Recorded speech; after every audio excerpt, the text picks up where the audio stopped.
जवळपास 1-1.5 महिना हा लढा इथे तपोवनाचा सगळे स्थानिक नागरिक देत आहेत.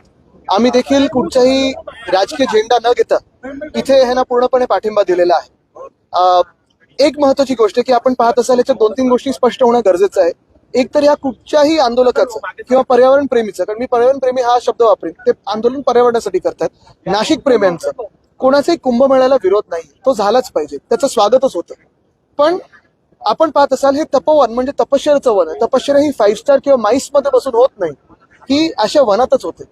दुसरी गोष्ट म्हणजे माईसला देखील, म्हणजे ते जे काय पूर्ण तुम्ही कॉन्फरन्स वगैरे सगळं ते करत आहात त्याचाही कोणाला विरोध नाहीये, पण इथे झाडं कापून तुम्ही माईसचं हे काही करू शकत नाही.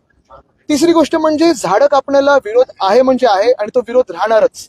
सगळ्यात महत्वाची गोष्ट ह्याच्यात हे जे आपण पाहताय, आत आल्या एक सुंदर असं वाटतं की चला शांत आहे, हिरवगार वाटतंय. हे कोणी कापायला आलं तर आम्ही मध्ये उभं राहू. ह्याच्यात ह्या पूर्ण जे वन आहे, तपोवन आहे, ह्याला मुख्यमंत्र्यांनी डीम्ड फॉरेस्ट आता आणि रिझर्व्ह फॉरेस्टचा दर्जा हा देणं गरजेचं आहे आणि तो दिल्याशिवाय आम्ही थांबणार नाही.